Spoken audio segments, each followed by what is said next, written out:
Thursday, the San Antonio Spurs fell on the road to the Sacramento Kings by 18 points. What's up, everyone? This is Paul Garcia with Project Spurs. Let's go through a recap of this game. So before we dive into the game specifically, let's talk about before tip-off what was going on with the Spurs and Kings.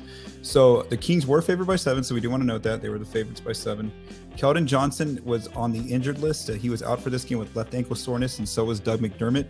This is now Keldon's second game of the season that he's had to miss, and then this is Doug's first game, I believe, that he's had to miss. He had left calf tightness, and also for the Kings, they were without rookie Keegan Murray. So that was pregame what was going on with these two teams. So now let's jump into this game.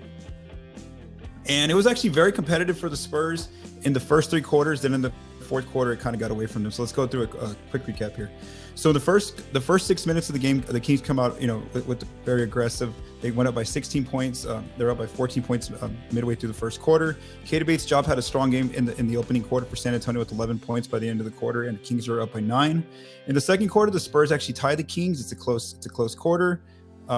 Actually, they followed behind by 4 points, should I say. By the time halftime comes, Isaiah Roby has 11 points and Devin Vassell has 12 points for the Spurs, and it's a close game there. They're only down by 7 points. In the third quarter, the Spurs had multiple chances to take the lead, where they tied the Kings within the first 6 minutes, and they're only down by 3 at the 6-minute mark of the third quarter. Then they tied the Kings again in the back half of that third quarter, and Vassell's up to 20 points by the end of the third quarter, and the Kings go into the fourth quarter with a 7-point lead. And then here's where the game gets away from San Antonio. The Kings come out with a 13-3 run to begin the fourth quarter, and they go up by as many as 18 points within those first 6 minutes. They're up by 13 midway through the quarter. And with 3 minutes left, Coach Pop does pull the starters, and the Spurs end up losing overall by 18 points. So again, the Spurs were there for 3 quarters of this game, but then in that final quarter, the game kind of just got away from them, and they just didn't have, especially without Keldon, they weren't able to make the full comeback against Sacramento. Let's go and look at the leading scorers for both teams. Devin Vassell had a great scoring night. He had to lead the team with Keldon Johnson out, the Spurs' leading scorer. And so Devin ties his career high with 29 points. Now, again, Coach Pop pulled the starters from that 3 minutes left. And so there was a good chance Devin could have broken his career high. But again, it would have been mostly like in garbage time at that point. So Devin had a great game, though. You want to note the 10 points from mid-range. He really had to create his own shot tonight, where he was doing step back mid-range jumpers, things like that, trying to use that side dribble to get his own shot off. He also had his 3-ball going there. Bates-Diop had a really good game as well, scoring the ball, especially in the paint there, with 14 of his 16 points in the paint. Trey Jones ends up with 15 points for the team. Isaiah Roby had a pretty good first 3 quarters of this game. He had 9 points there from the 3-point line, 9 of his 11 points.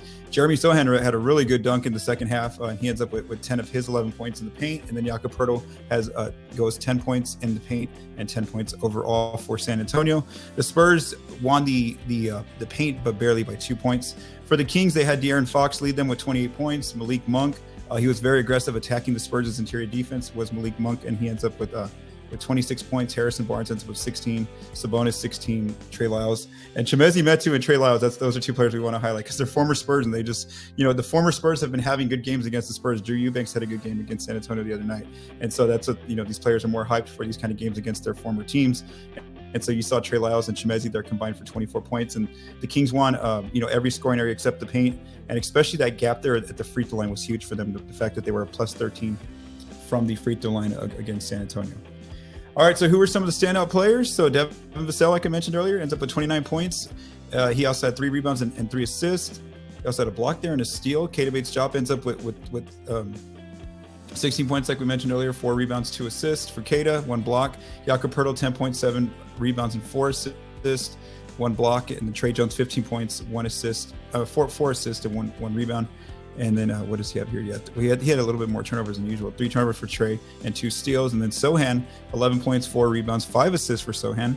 And then he did have 3 turnovers. And then Roby, 11 points, 2 rebounds, 3 assists. And he also had 2 blocks. So again, we want to note that for Isaiah Roby. All right, so this game came down to defense, and there was really no defense at all. Actually, I should have said you should have said the opposite. This game came down to offense because, both teams actually had a good offensive night. They both shoot over 55% from the floor, so the Spurs get 55%. The Kings shoot 58%. As you can see on Sacramento's side, they just shot efficiently everywhere. 3-point line, inside the paint, mid-range. 9 of 12 from the mid-range, 75%. And then even at the free throw line, they only missed 2 free throws.